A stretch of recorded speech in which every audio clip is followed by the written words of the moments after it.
It's Listen In with KNN, the sports sound of the district. Today, we welcome a former journeyman of the basketball world. During his time at Chicago's King College Prep High School, he led the programs to an Illinois high school state championship in 1986 and a second-place finish in 1987. In 2007, he was voted one of the 100 legends of the state's boys basketball tournament, as he was recognized for his superior performances. He then played for the University of Illinois and was a member of the team that advanced to the 1989 NCAA Final Four. He then spent 4 seasons in the NBA after he was drafted by the Denver Nuggets in the 1990 NBA Draft. King and White with the ball.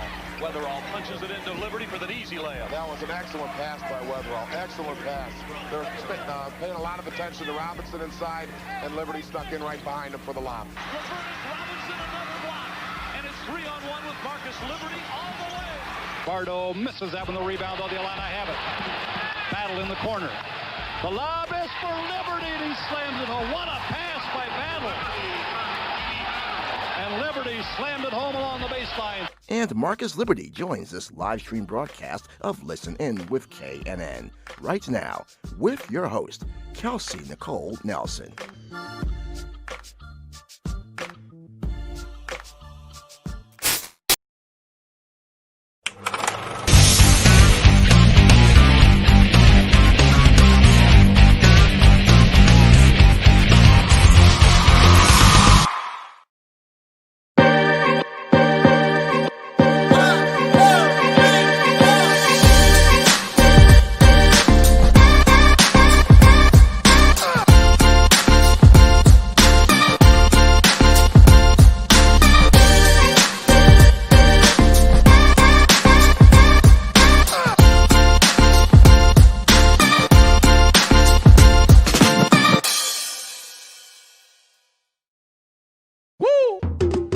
It's Listen In with KNN, the sports sound of the district.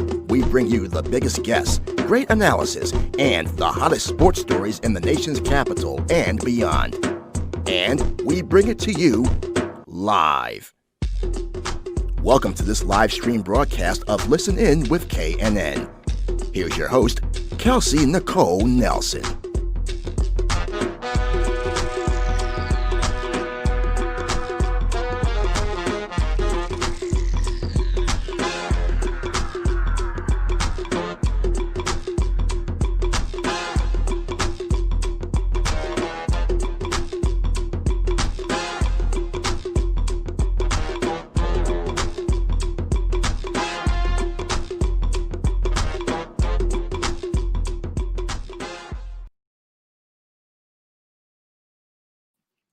All right. Hello, everyone. Happy Thursday, and welcome to another live stream edition of Listen In with KNN, presented by Fox Sports Radio, 96.9 FM and 1340 AM. I'm, of course, your host, Kelsey Nicole Nelson. So excited you all are back with us. We are in for another great show. Yes, the NBA Finals are going on, so I had to bring in somebody that knows basketball pretty well, very well, a name that you all know because, of course, we love our basketball here on the show. We're going to talk the latest and greatest in sports and his basketball playing career and so much more. And, of course, as always, if you have a question, please feel free to ask your questions as a part of the show. You all are part of my show just as much as I am, so please submit, and we'll try to make sure that we get to them. So without any further ado, I want to bring him on, but I also want to give a special shout out to the DC Tweet team for having me on their podcast today. So much fun talking Washington football, and of course, we're all looking forward to this Sunday as we have the Battle of the Beltway as the Baltimore Ravens take on our Washington football team. All right, so without further ado, let's get back to the show, and please help me welcome on none other than Marcus Liberty, a member of the Illinois' 1980 and 89 Flyin Illini Final Four team, and of course, also a former NBA player. Fun fact, he was also in 1987 Illinois' Mr. Basketball. So basically, he's done so much great stuff. So excited for him to join me for the very first time on this very show. Marcus, how are you today? Man, I'm awesome. Thanks for having me, Kelsey. Thanks for having me. It's my pleasure. First off, Marcus, I'd like to start off with every guest doing a wellness check because there's a lot happening right now in the world, right, with COVID-19 and so much more. So first off, how are you feeling? How are you doing? I'm feeling pretty good. Just trying to stay in my lane, make sure I put my mask on when I go out outdoors and try to take care of myself as best as possible. I love that. And look, putting your mask on. The main important things so we can get through COVID-19 together. And Marcus, when we were talking backstage before the show, we said we're going to have fun. So I'm going to make sure I hold true to my promise and we're going to have fun on this show. So before we get started, I love the background, All Ball Chicago. Obviously, we know how near and dear Chicago is to your heart. But to the listeners out there, let's start with that. Tell us how important Chicago is to you and explain to us this All Ball Chicago for fans of yours that don't know about this great work and initiative that you're doing. Well, first of all, just thank you for having me on today, this evening. And me and my partner started this podcast, and we was trying to come up with a good name. And then all of a sudden it just clicked. We said, how about calling it All Ball Chicago? And then we bring on some of the new guys, some of the old flavor, and let them come on and tell their story. A lot of times, the media tells people stories and ask crazy questions and they're not ready and not prepared for them. So we just said, be yourself. We're going to let you, pretty much take over the podcast and tell everybody your story, your upbringings, who put the basketball in your hands and whatnot. And some of them didn't make it to the NBA, but they still legends in our eyes. So that's one of the reasons why we wanted to have them on. Nice. It's so exciting. Like you said, I love that. And look, we're not all that bad, but I agree. It's nice to just tell your own story, like you said. And I love the inspiration for why you first picked up a basketball. So while we're on that, why don't we talk about your first inspiration to pick up a basketball, Marcus? Before you got great, tell us about Little and what made you first pick it up and want to pursue basketball for your career. Well, I didn't really want to play basketball. My family, I come from a big family. I have two older brothers and my fathers and uncles. They always play basketball every weekend pretty much in Chicago. And this particular day, they needed an extra man. And they went out and found me. I was somewhere with my childhood friend, being a kid, just, hanging out in the neighborhood and they needed a player. So my dad basically made me play that day. And I can remember I couldn't dribble. I would say I was probably about 11 years old. Okay. Couldn't dribble the basketball, but something that I did, and I got the applaud from my father. Like they gave me, it was like, wow, big rah. I blocked the shot. I blocked one of my cousin's shots.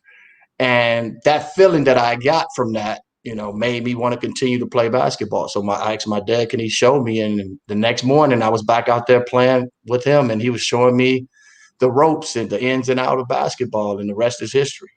The rest is history, as we know, because we know how good you got at basketball. It's crazy to think at one time Marcus Liberty couldn't dribble a basketball. Of course, we know the rest of your story, and obviously that led. 1987 Illinois Mr. Basketball. When you got that title, such a special title, right? Best of the best of the best, and to be voted as that, what did that mean to you? Well, Kelsey, I always looked at things that I work hard for and I earned it. But at the same time, I didn't want to throw it in anyone's face. I just love playing the game of basketball. And once the accolades came along with it, I just took it, but I didn't throw it in anyone's face. I was very humble, that other people recognized that I had pretty good basketball skills in the game. And I just let my game do the talking. I like that. Let your game do the talking. And obviously you talk pretty well, right? Something yes. Like that. And then, of course, going on to college. Where do we start with college? University of Illinois. Before we get deep into it, what was it like when you first arrived on campus? Culture shock. Growing up in Chicago, I went to an all-black high school and then, have an opportunity to go to a prestigious school like the University of Illinois where you have all different types of backgrounds and people. And I wasn't used to it. So it was a culture shock to me at the beginning.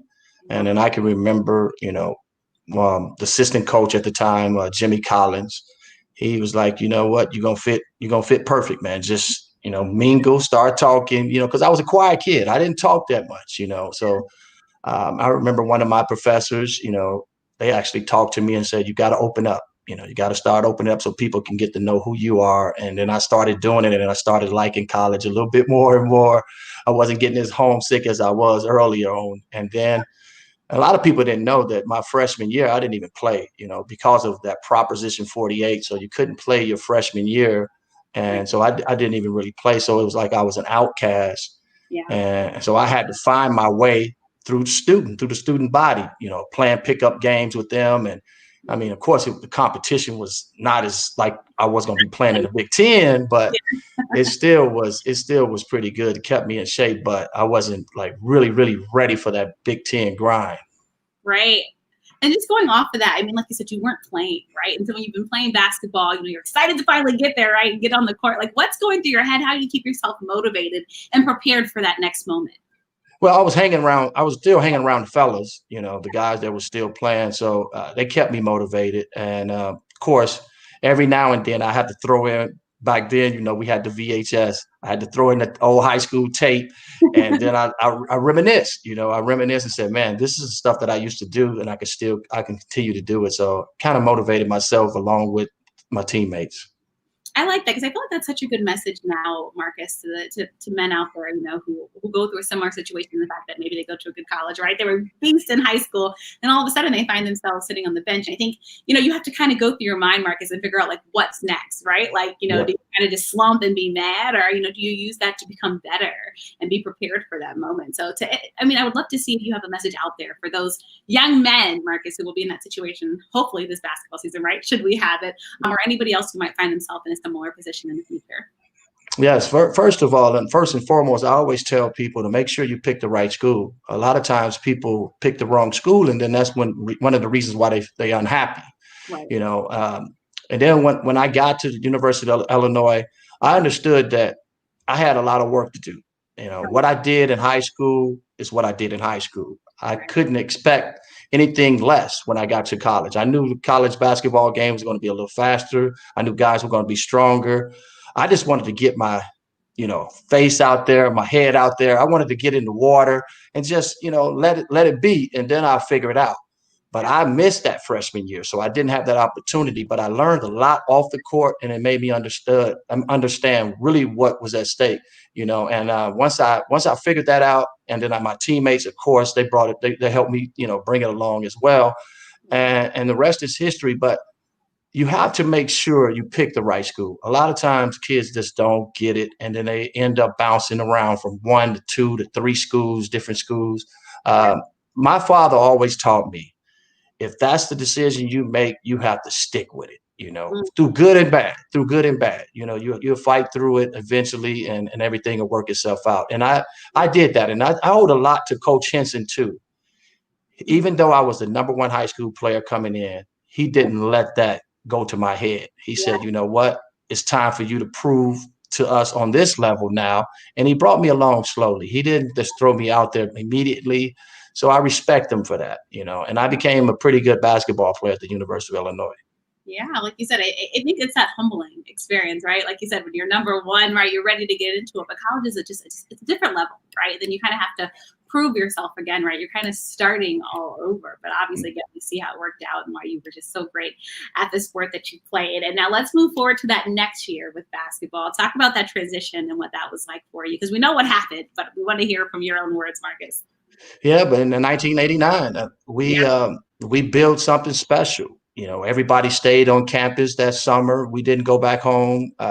We understood that they already had a good nucleus of talent there already before I got there. They had Nick Anderson, who got drafted by the Orlando Magic, Kendall Gill, who got drafted by Charlotte Hornets, Kenny Battle. The list can go on and on. So we already had a lot of talent. So adding me to that piece helped, get us over some of those humps and obstacles that we had. I mean, there was a lot of talented teams out there. And we all were like, I was the tallest guy, 6'8". So we were all interchangeable. So that's what really made us so special. And I was looking forward to playing, but at the same time, I knew guys were coming after us too. They was excited about playing us too.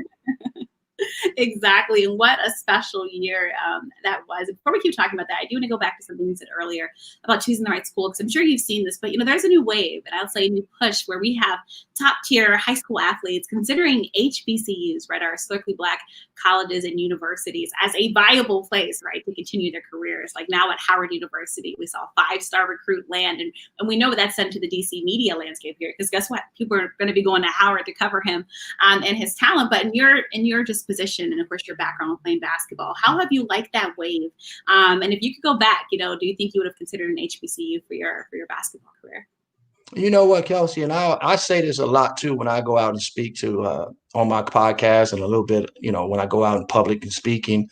HBCUs, people just don't know about them, especially your elite type players really don't know about them. I mean, at least I didn't back then because nobody was really talking about it. So I think if I would have had the information, about the HBCU colleges, I probably would have definitely, if I didn't go to one, I definitely would have considered, checking it out. But it wasn't the norm. It was not being talked about as much. And that's a shame on, the media it could have been the schools, it could have been the resources. They didn't have enough resources to make the connections, to Chicago. But I'm happy that, now that the players are understanding that, if I'm one and done, so be it. Why not go to an HBCU and build up that school and that program and try to be successful that way? Right. And we love to see that, right? And even, as we think about football, we see all the excitement around Jackson State University now, right? With Deion Sanders at the right. What did you think about that when you heard that news? Man, it was not a shock to me that Prime did something like that, because that's who he is. He he came in, man, like the president. Like he was the president. He rolled in there deep. But I think Deion wants to see HBCUs back on top. I mean, we had a lot of great athletes, and let's think about this. We have most of the time Black athletes dominate the sports. Whether that's football, whether that's basketball. So why not go to an HBCU? Why not? And why not get a legendary, professional football player like Deion to get in there and turn that program around? Right. I mean, it's only going to do great things, right? And already we see Jackson State actually just announced that they're, doing a whole campaign to, basically rehabilitate their athletic facilities. I think that's huge. That's so huge, especially as we think about future recruiting, because now, of course, we know the JUCO route and, going to smaller schools. But I really think this will help to make HBCUs more valuable for those top tier athletes. Because I'm one of those people, Marcus, I think if the talent is there, media will follow, right? Because I'm over this narrative of, the media doesn't go there and cover it. Media follows talent because guess what? They care about clicks, right? Yep. At the end of the day. Yeah, but we both know that it's going to take some work, though. It will take some work to build up any program.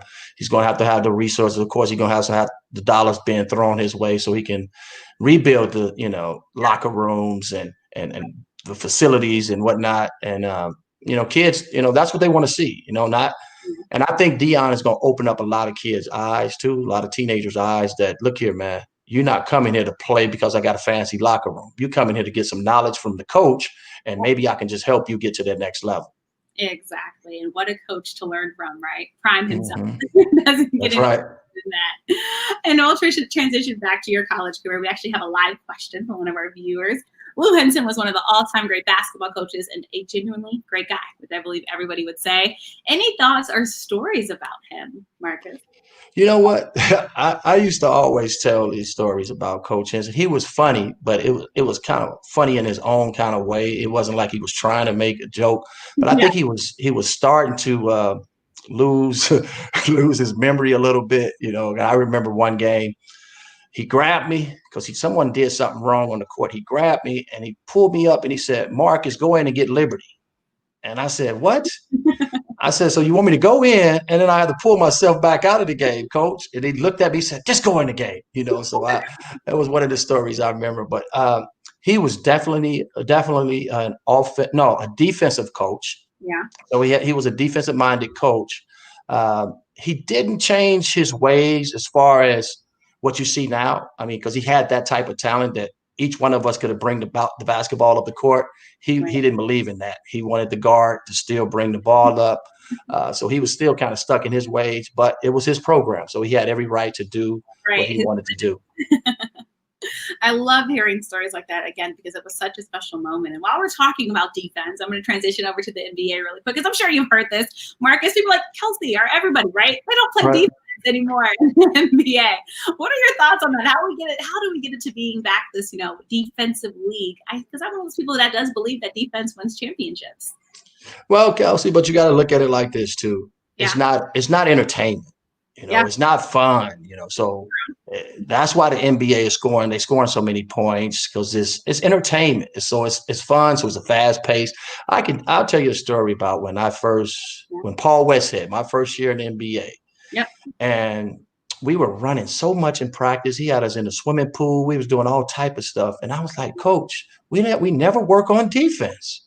He's like, no, the minute they score, take the ball out and we're going to run it back down the court. And I was like, man, we're not going to win any. We're not going to win any games doing this, So, but yeah, the defense is so important. But at the same time, you just don't have the NBA really talking about that as much because they know if you play too much defense, it gets boring.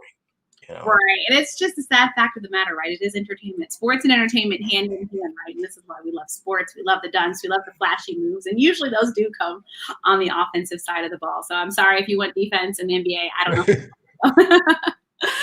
We touched on it. Let's talk about you in the NBA. Of course, the Nuggets selected you with the 42nd selection in the 1990 draft. Talk about, I think for most of us, we see the transition, but what's it really like going from college to the pros? Like, what was that transition like for you? And was it easy, or was it something that you had to learn over time?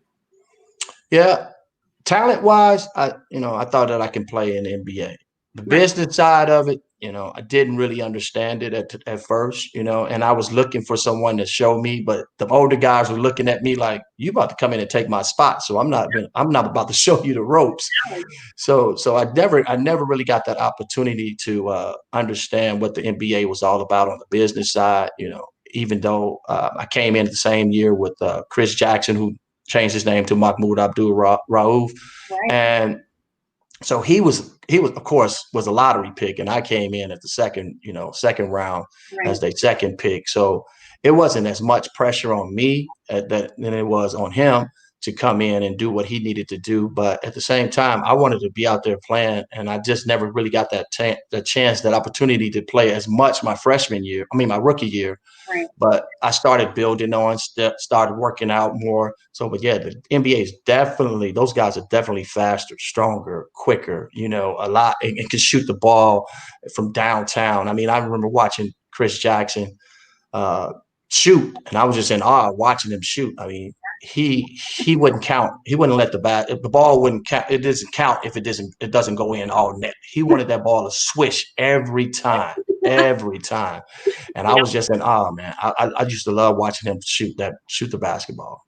Yeah, it's just those special moments, because I know that transition, is something that we all have to think about, right? We're getting ready for the NBA draft, and these guys, it's a different level of basketball, because I think many times, Marcus, we ask ourselves, oh, but this person was a great college star, but then the NBA doesn't always transfer, and maybe immediately over, or sometimes it just doesn't, right? Like I went to University of Maryland, there was Melo Trimble was the guy, right? In college basketball, and then you look at the pro level, and it just, obviously it hasn't transferred over at the same level, right? But I think, as you said, it's a business one, which I'm glad you touched on, and it's something you have to learn. But like I said, talent-wise, it's just a different game. Look at those big guys playing. Like, we're watching the NBA Finals now. Look at your LeBrons, right? Like, that's not always happening in college. So it's a transfer over. And since I touched on finals, Marcus, I have to ask you about the finals. We just had game one, which probably wasn't the way most people wanted it to be, right? Some people probably hit that remote. But nonetheless, to say, first off, was this your original pick, Marcus, when you were looking at the NBA Finals? No, I actually thought Milwaukee was going to come out the East. And I thought maybe the Lakers and the Clippers would have been in the Western Conference Finals, to see what really could have happened with that. But we didn't get that opportunity to see that as well. But I think Miami took care of business. I mean, they did what they supposed to do. They went out and played hard. I think they just ran out of a little energy now. I don't think they have the juice to sustain and play with the Lakers. The Lakers are just bigger and stronger and faster. I think, when we're going into the series, we wanted that same Heat team that we've seen right throughout the playoffs. But, last night, it's just things didn't go their way, right? They had that lead, right? 13-point lead. And then after that, it just kind of went, the opposite way. But going against the Lakers team, you have your LeBron, your Anthony Davis. We know what this would mean for Anthony Davis to get a chip. It's a lot. But, it's exciting to watch. Hopefully we have better games. Do you think it's going to be a sweep, Marcus? It looks like that. It looks like that. But I'm thinking that Miami could get at least one. I think they can get one, but I don't think they can get more than one. They just got so much experience. The Lakers have a lot of experience. You got Rondo, who was a champion. You have LeBron, who was a champion. AD been into the playoffs. So they got a good nucleus of guys that knows the game and been there and done that. Miami's just young. They're a little young. Even though I'm rooting for I got two Chicago guys, that I'm rooting for. So Anthony Davis, of course, I want to see him. And Taylor Horton Tucker is another guy. And then we got Kendrick Nunn on the other side. So, and I know both of those guys. So I'm pulling for, so one way or another, I'm going to be happy, because, it's going to be a Chicago guy to get a championship. And we love that. I have family from Chicago too, so I will also pull for all right the Chicago guys. And just staying on that though, overall, as we think about the championships and the finals that we're getting, I think the NBA play overall, just in the bubble, we know what happened with COVID-19, right? And the transition to the bubble. So just overall, because I know you've been watching bubble basketball, Marcus. Overall, what did you think about the league play and the league being able to keep 0 COVID cases? You hear mixed reviews. Like people, I'm a fan. Not just because I played it, but I'm a true fan of the game of basketball. I love watching it. A lot of times people, try to compare eras. I don't try to compare any eras. This is the era they're playing in, and it's fast and it's enjoyable and it's fun to watch. But I think the Commissioner Silver did a great job. I mean, with the bubble, having the opportunity for those guys to still play and get a chance to play in a playoff setting and all be under one roof. I mean, it brings a lot of those guys back to AAU. That's how they set the AAU setting where you all just planning, like the Peace Jam is under one roof and all those guys. So all those guys probably brought back some memories, and they were like, and they planned at the arena that a lot of them played at already in Orlando and on the AAU circuit. So it was fun to watch that, just to see LeBron James and Anthony Davis, and LeBron James still looks like he's young, out there playing with those, young guys. So it's exciting. I think the commissioner the commissioner did a great job with the way he set it up. I mean, it was just remarkable. And I think this is what to come, with college being on the backside coming in right now, next up. I hope they taking notes of what the NBA did. Right, and we hope so, because we see what happened in the NFL, of course, right, with the Titans, and then you think about college football. We've seen the cases, and college basketball we love. You've been to the final, like you know this, right, at the Final Four, and we got deprived last year, right, with March Madness. I don't know if Americans can take any more loss of college basketball, Marcus. I truly don't know if we would make it. Hopefully, you're taking it. I know I wouldn't. I want to see college basketball. I really do. I mean, I love college basketball, and I just want to see them. I just want to see them play. So, because you got some seniors, you got guys that's getting ready to go to the NBA for next year, and I'm pretty sure they want to play. But, of course, the health is more important. We want to make sure they're healthy and safe. But at the same time, as a fan, you want to see them play. Yes, right? Like college basketball. So that's right. You root for your college or university, and it brings us all together. So hopefully, fingers crossed, everyone wear your face mask so we can get it. And of course, just going back to the NBA Finals, Marcus, I got to ask you, because I know you're thinking about it. The Denver Nuggets, just what? I mean, we saw their league play. I'm gonna just let you go at this question. I mean, just talk about overall how you just saw their growth overall in the Orlando bubble, because I think many of us were pulling for them. But, they have a hard task. But I think overall, many of us would give them an A, at least an A for job well done in Orlando. Oh, no question. No question. I saw some things out there that I think next year, I'm excited. I'm excited about what's to come next year.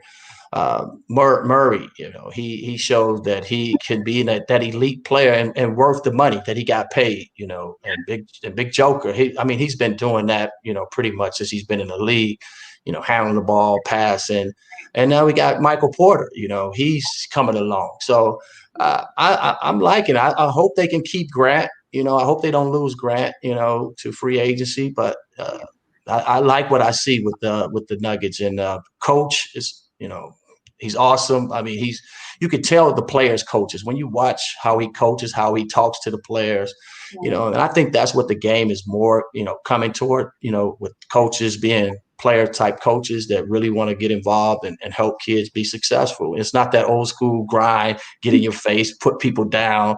It's totally different now. And I think the NBA is getting away from it. College is getting away from those type of coaches. And you're going to start seeing a lot of elite type players shine now.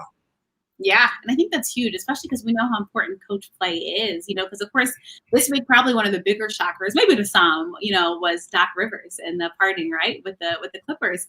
And then also, the bigger question mark is actually became, as we talk about coaches too, many are looking at, minority coaches within the NBA. We look at now 4 Black head coaches, and of course, we hope that number will grow. But as you talk about coaches, we look at someone like Doc Rivers. I'm first curious: was that firing or mutual parting, however they want to word it? Was that a shocker to you? Yes, and no. You can kind of see at the end of that last game that Doc Rivers he wasn't himself, Right. like what you used to, you see. I don't know if he lost the respect from the players or his elite players didn't, get his back the way they, usually do. It just didn't seem right. It seemed like they wasn't respecting him when he was talking. And I watched that and I was like, you see that guy just walk right past him when he was talking to him. I was taught you need to stop, listen, so you can hear what's going on, and then you go sit down. He just walked literally right past him, and I'm like, wow. Yeah. And I put a lot on the players too. If you're supposed to be that elite player, then you should be going out there playing like an elite player. Kawhi Leonard and Paul George. Yeah. They didn't show up. On either end. Think about it. If you're my elite player, I need you to do something. Give me some turnovers on the other end, or give me something. Give me nothing. And so I think that was one of the reasons why Doc Rivers got fired, because his elite players didn't do nothing and you didn't push him the way you're supposed to push him. Right. And as we talk about elite players, we can head over to Brooklyn, right, where we have Kyrie, we have KD, and of course now we have Steve Nash. You're talking about a players coach. I think that's what many think he will be, right? Because obviously he has that experience playing. But do you think the task at hand for him is going to be pretty hard? I think so. He definitely is going to have a veteran coach with him. I don't know if they hired someone else to be alongside of him, but you do need a veteran type of coach with him to understand the ins and outs, because not everybody can be a coach. Just because he was a point guard doesn't mean he's going to be a great coach. Right. He could be one of those coaches, like you said, a motivator. I like to motivate kids. I like to motivate my players. I'm good at developing their skills. But as far as X and O's, I got to let somebody else handle that. Yeah. Yeah. And it's just only time will tell, but I think it'll be very interesting to see where things pan out, but, just interesting things. And, of course, many are also talking about where they think Doc Rivers might land, of course, should he consider coaching. So, I got to ask you, Marcus, if you had a place, if Doc wants to still keep coaching, if you could pick a place for Doc to land, where would you pick? It's got to be Philadelphia. Yeah. Philadelphia has, Joel Embiid. They have Simmons. They have a pretty good team. That the coach who was there before O'Brien got fired. That's a good situation for Doc Rivers to come in and do some good things with, because you got the big guy who really can play the game. So I think that would be the perfect fit. But who knows? Who knows? Right. This is the NBA. Doc might say, you know what? I don't want to coach no more. Right. We just don't know. Yeah, we don't know. But back to Steve Nash. Yeah. He's definitely got a talented group of guys. It's now how he formats that and make it work, and that's totally up to him. But I think he got a good hand. He got a good hand. He was dealt. So. Yeah, definitely a good hand. I think many of us, if we just close our eyes and pick a hand, that would be the hand. That's right. That's right. So I think it's just a dream come true. But, to go back to my earlier question, because I'd love to hear your thoughts on it. As we talk about minority coaches in the NBA, specifically Black coaches, Marcus, how do you think we grow that number? Because obviously we know the league is majority Black, right? About 80% African-American. But how do we get that reflective in our coaching ranks? I think we just need to put ourselves out there a little bit more, and put the pressure out there on people by talking about it like me and you talking about it now, that if you want to actually be a coach, then let's talk about it and put it out there. So now when it's your chance to get out there and promote yourself to be an NBA coach or a college coach or a high school coach or coach, whatever it may be, then you get that opportunity. But if we don't go out there and apply for those jobs, because I know I was that guy. I wanted to be a scout at one time, and I'm like, I keep sending my information out there, never getting a return call back or anything like that. So you give up. You're like, we're not going to never get that opportunity. So now that the times are changing a little bit, I think we just need to be a little bit more persistent, get out there and let it be known that you want to coach, whether that's in college or in the NBA. Nice. I like that. Just be aggressive. Like you said, let it be known. Don't be afraid to say it. Even if it's on the show, I don't care. Say it on the show. You want to be a coach. We'll make sure we get the message out there. And again, I think it's, I think it is a problem, but I do hope it's something that we hopefully address soon, because I definitely do think there's a lot of qualified coaches of color. But I also, of course, want the best person to get the job. And Marcus, I have to ask you, since we're talking about, we talked about that young team that Denver has. Do you see a championship anytime in the near future, or do you think there's still some work to be done? I think it's still some work to be done, but they right there. I think they're another player away, someone that can bring some more leadership, because they are a little young. They can get another veteran player to come in there and show them the ropes a little bit. I think we can see some championships come in Denver way pretty soon. I mean, because LeBron James, we know he's getting old. So that Western Conference is going to start opening up a little bit. And I think Denver has a great shot. A great shot to do some big things. And I'm looking forward to it, because that is my team. That's the team that drafted me. And I'm fully behind them, man. I want to see them be successful. I want to see them get that championship. Yeah, and another team that, of course, the Detroit Pistons, when you talk about the work that they have to do to get done, right, to just be this team that, really can compete and possibly hoist that trophy too. So from your basketball viewpoint, we're looking at the Pistons, Marcus. What advice would you give them? Pistons, Eastern Conference, you got Milwaukee looking pretty good. You had Philly looking, good. And even down here, Miami and Orlando. Orlando was not that bad. So Pistons got a lot of rebuilding to do. They have a lot of rebuilding to do. And if they can do that, then you can turn that. But they would never be like the Bad Boys. Oh. That era is over. It will never be another Isaiah Thomas, a Doe Dumars, the dual backcourt, the sensation shooters, scorers, lockdown defenders. Yeah. You won't see that in Detroit anymore. Just a phenomenal era. If only we could hit anywhere and go back in time, I think many of us would select that exact moment. Like, it's not the same. They have rebuilding to do, but hopefully they can get good. Hopefully that's what we want. We just want good basketball overall. And since we're talking about the East, and this is a DC-based show, I have to ask you about our Washington Wizards. Many are excited about John Wall's return back to the basketball court, and of course we know just the season that Bradley Beal is coming off of, just phenomenal. And of course, I think we were deprived of great Wizards playing the bubble, right? Because the top players were not there, but for the Wizards to get back to competing in the East, what would you say needs to be done? If you could talk to our GM, our head coach over here. You know what? I forgot all about Wall. When you threw his name out there, I forgot all about him, really, because because he's been gone for a minute. Yeah. But Bill, he's an electrifying scorer, shooter. I think they just need John Wall's back, and I think John Wall's definitely have to buy in, to what they're trying to do. We know he's a scorer. I think we need to get back, and I'm just saying basketball in general, get back to the point guard, distributing the ball. And then when it's your time to take over the game, then take it over. But, when you got elite scorer like Bill, give him the rock. Give him the rock and let him play and then feed off of him, man. I think that's one thing that is missing in basketball in general. The point guard shoots a lot now. They shoot a lot. So, you get a lot of guys just standing around and watching. Yeah, it's just a different game. It's a different game, Marcus. I know it's different for you to watch, but you even look at the center position, right? And now that's changed. Like, it's just a different game, and it's continued to evolve. But it's interesting to watch. Like you said, I think it's what you gave on the Wizards. We just want them to get back to just being competitive. And I'm excited for Wall. I really hope he's able, having those surgeries on his knees, and we know how much he relied on his speed. A healthy John Wall and a Bradley Beal is just a scary combination to have back. So we'll be excited to see. Definitely. What you do. And staying on basketball, why don't we transition to your family? Javon Freeman Liberty doing some pretty cool things. This is when you get to tout on your own family and talk about the good things that they're doing. So as an uncle, what has it meant for you to just watch his progress?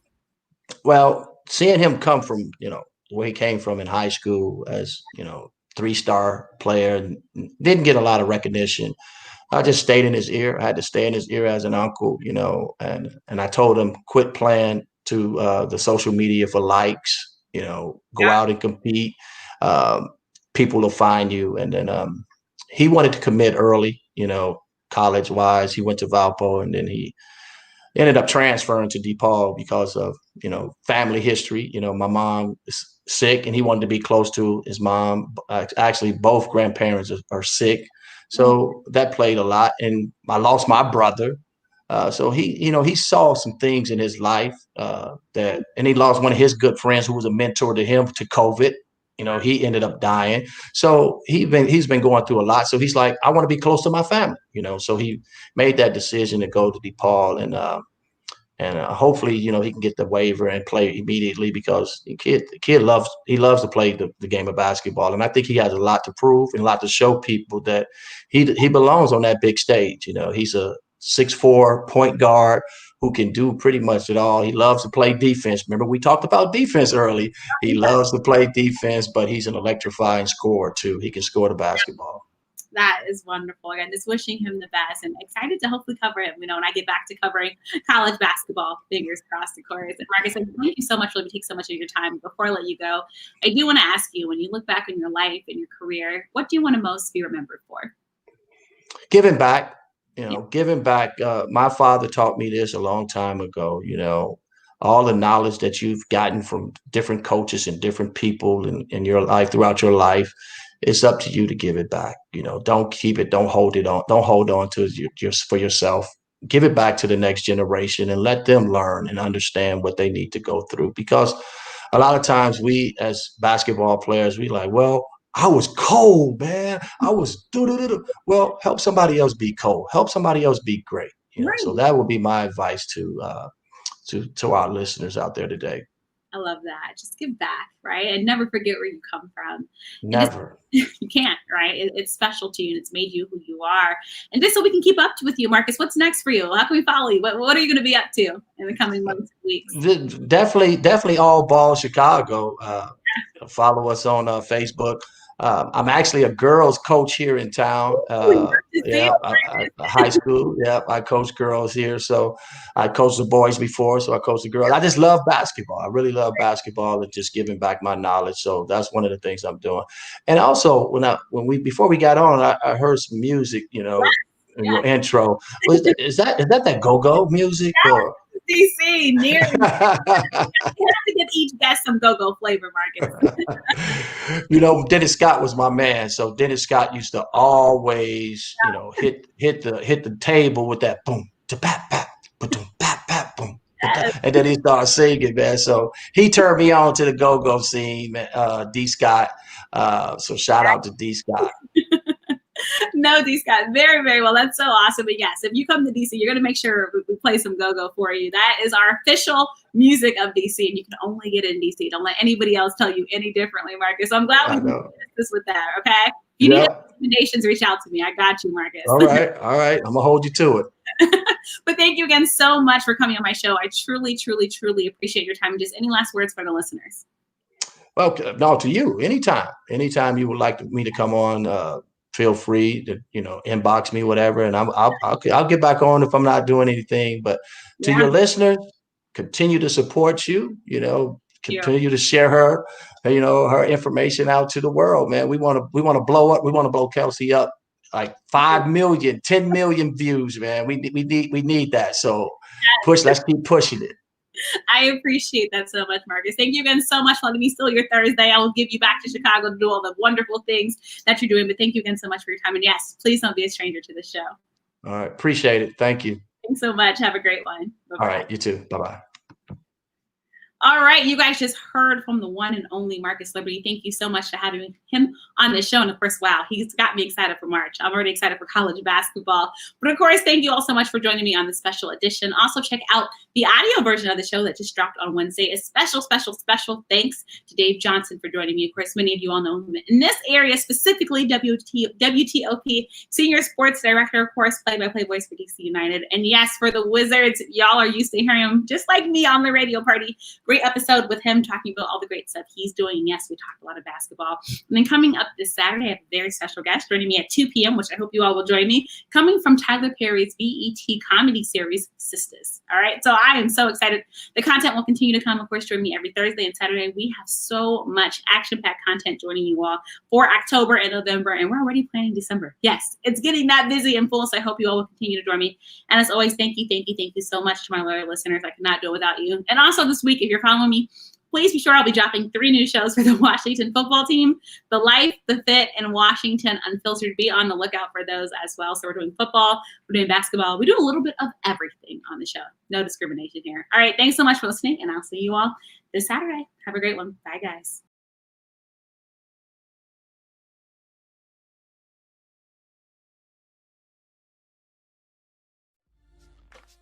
Follow Kelsey on social media at The Real K Nelson. Catch episodes of Listen In with KNN on YouTube, on air at AM 1340 and 96.9 FM Fox Sports Radio, on Facebook and Twitter, and online at KelseyNicoleNelson.com. Thank you for watching this live stream broadcast of Listen In with KNN.